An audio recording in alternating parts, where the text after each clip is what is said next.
revient sur le livre de Néhémie. Amen. Alors, en résumé, d'abord nous aborderons le chapitre 5 ensemble et nous parlerons des difficultés internes. Alors, en résumé, le chapitre 1, eh bien, c'est l'annonce du frère de Néhémie qui lui fait connaître le grand besoin à Jérusalem puisque l'état de Jérusalem était désastreux en raison des murailles qui étaient détruites.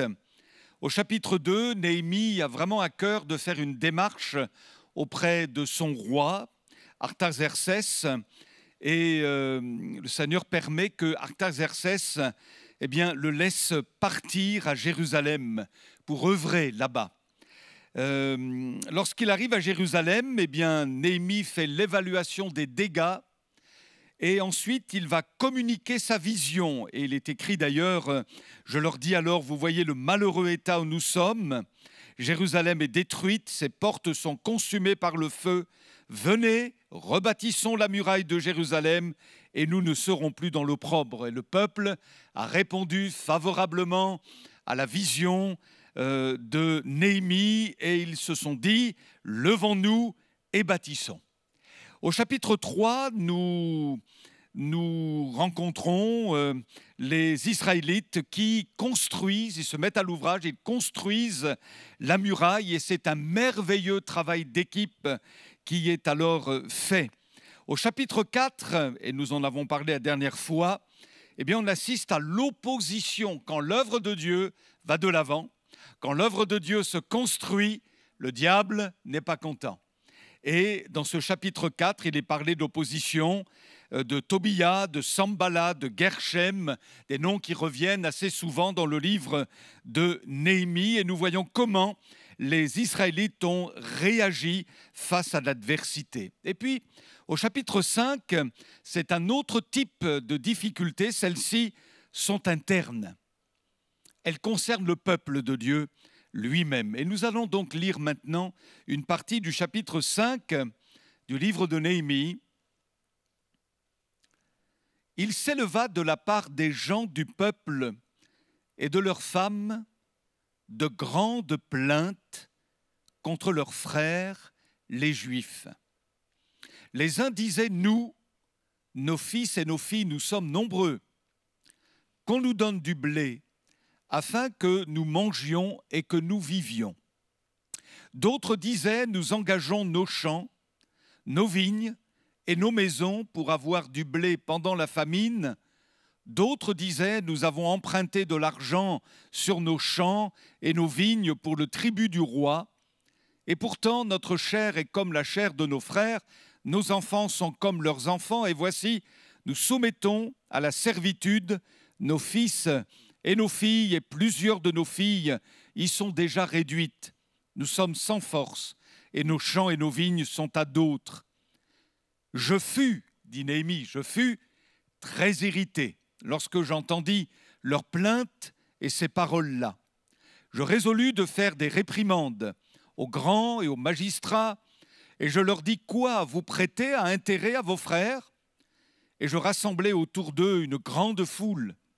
Et je leur dis, nous avons acheté, selon notre pouvoir, nos frères les Juifs, vendus aux nations.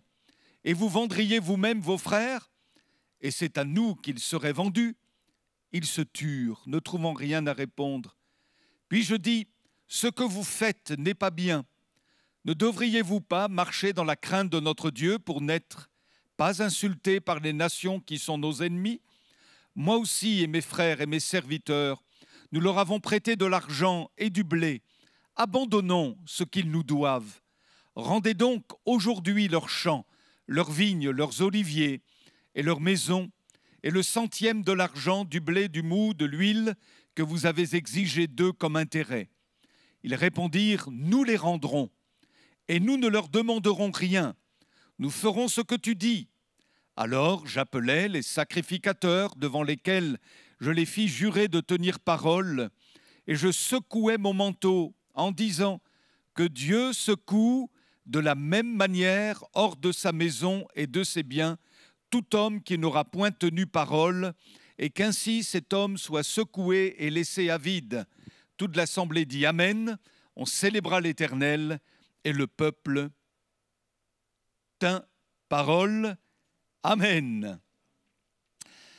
À la lecture de ce chapitre 5 du livre de Néhémie, nous réalisons que Néhémie n'a pas eu à faire face qu'aux difficultés venant de l'extérieur, manifestées notamment par la farouche opposition des ennemis d'Israël, en les personnes de Tobia, Gerchem, voilà. Mais il a dû aussi confronter les difficultés au sein même du peuple. Et il apparaît que ces difficultés sont celles qui ont vraisemblablement été les plus redoutables pour Néhémie et le projet de construction.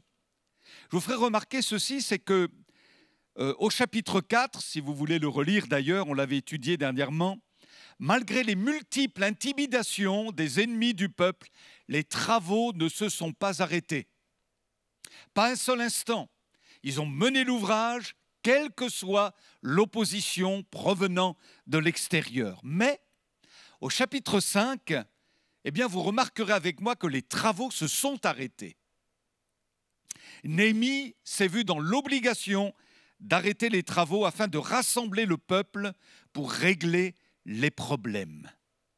Dites-moi, à quoi bon ériger des murs pour se protéger des dangers extérieurs si à l'intérieur des murs, le peuple de Dieu a la même attitude que le monde extérieur? Et si dans l'Église, il y a le même comportement que dans le monde, alors on peut se dire, mais à quoi elle sert aussi? Alors une question se pose pour l'Église du Seigneur. Quel est le plus grand danger contre son développement, contre son épanouissement? Les difficultés extérieures, l'opposition des païens, l'opposition du monde ou les problèmes intérieurs?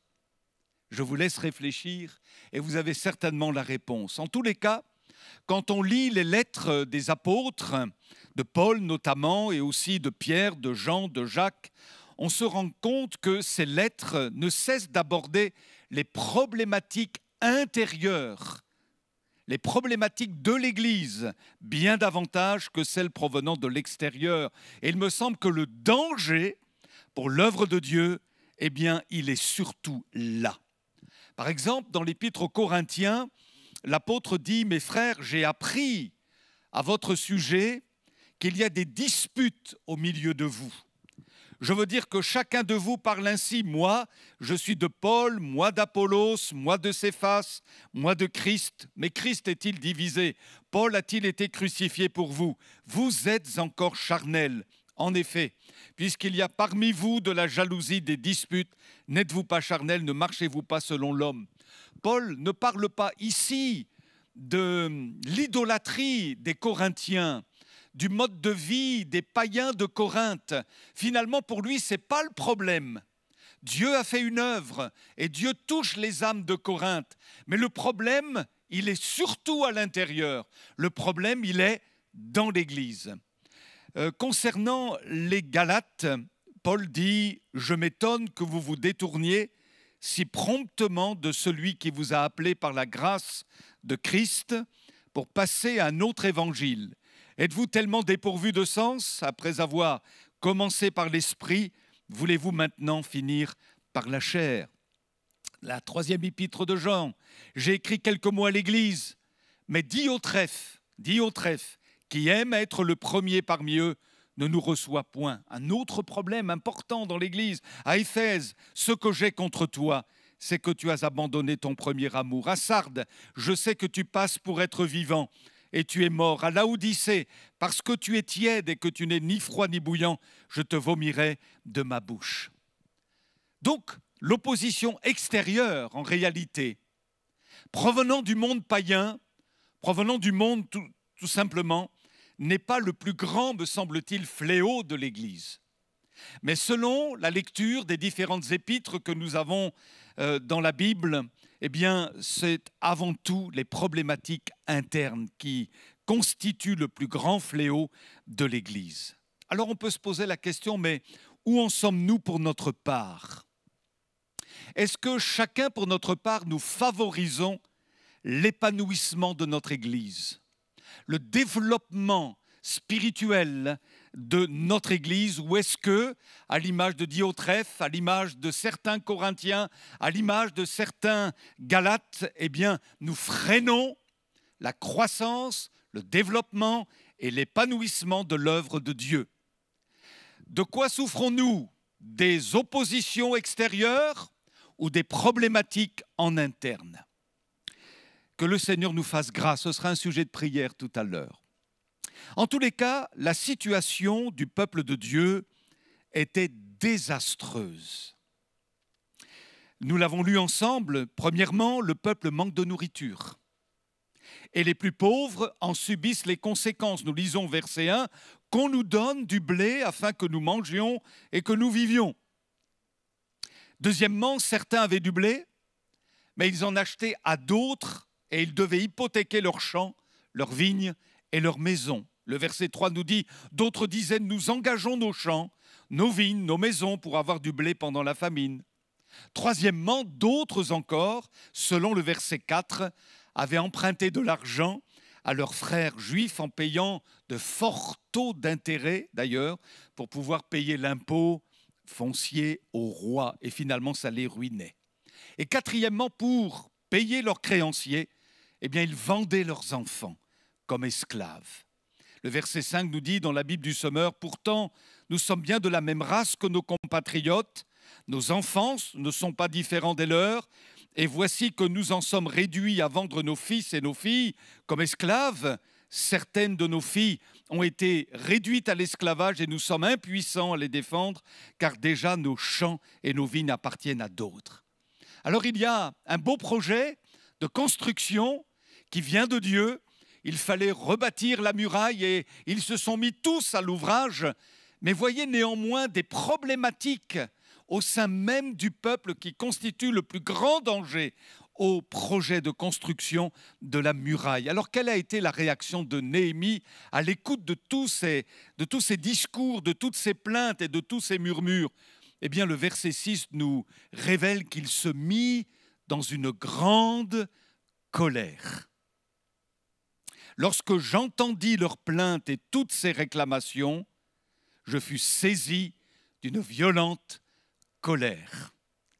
Vous remarquerez qu'il ne s'est jamais mis en colère contre Tobia, contre Sambala, contre Gerchem et contre les ennemis de l'extérieur. On ne le voit pas dans le texte.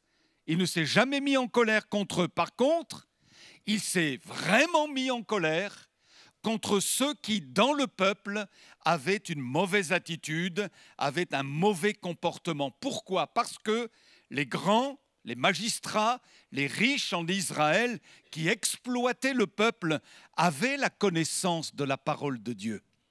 Et ils n'en avaient pas tenu compte, et c'est pourquoi il est sévère avec eux et il est saisi par une vive irritation contre eux. On se souvient de Jésus. On ne voit pas Jésus être en colère vis-à-vis des païens, vis-à-vis des pécheresses, des prostituées. Il manifeste beaucoup de compassion, beaucoup d'amour, beaucoup de patience et prononce à leur égard des paroles de grâce. Mais vous avez remarqué la colère de Jésus à l'égard des pharisiens. Il suffit de lire le chapitre 23 de l'Évangile selon Matthieu pour le réaliser, lorsque Jésus dit « Malheur à vous, pharisiens ». C'était vraiment quelque chose, c'était très très conflictuel. Et puis, non seulement il se met en colère, mais ensuite nous voyons dans le texte qu'il va confronter publiquement les exploiteurs du peuple, les grands et les riches.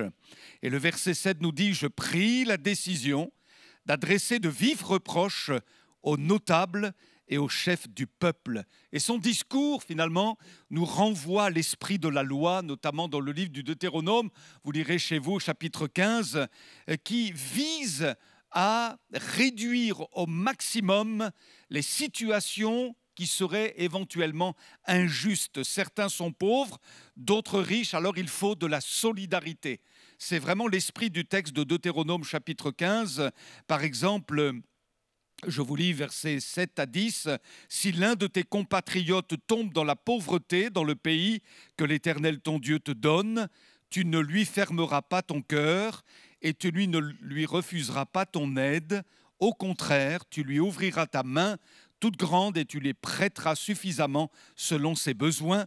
Garde-toi bien de nourrir dans ton cœur des pensées mesquines et de te dire c'est bientôt la 7e année, l'année de la remise des dettes, et pour cette raison de regarder ton compatriote pauvre d'un mauvais œil sans rien lui donner, car alors il se plaindrait de toi à l'Éternel et tu porterais la responsabilité d'une faute. Donne-lui généreusement et non pas à contre-cœur, et pour cela l'Éternel, ton Dieu, te bénira dans tout ce que tu feras et dans tout ce que tu entreprendras. » Donc, il est en colère, il a résolu d'aller les voir, il réunit l'ensemble du peuple, les travaux sont arrêtés, et après avoir expliqué la situation et leur avoir recommandé de rendre tout ce qu'ils devaient rendre aux pauvres, eh bien voici la réponse du peuple au verset 11 et 12. « Rendez-leur, dit Néhémie, aujourd'hui leurs champs, leurs vignes, leurs oliviers, leurs maisons, et le centième de l'argent du blé, du mou et de l'huile que vous avez exigé d'eux comme intérêt. » Ils répondirent, « Nous les rendrons et nous ne leur demanderons rien, nous ferons ce que tu dis. » Quelle bonne réaction!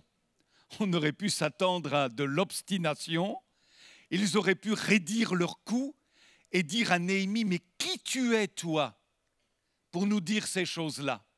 Eux qui finalement avaient le pouvoir. Mais non, ils ont bien réagi.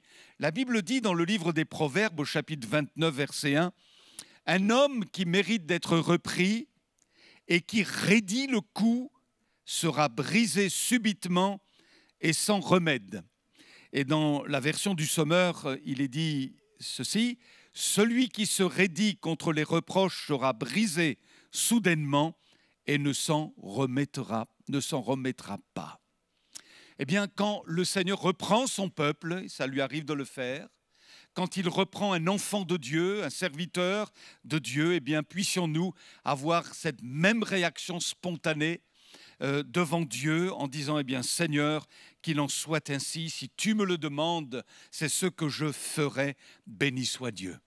Mais voyez-vous, Néhémie ne veut pas que ce soit des paroles sans lendemain. Ils se sont engagés à rendre tout ce que finalement ils avaient spolié aux pauvres.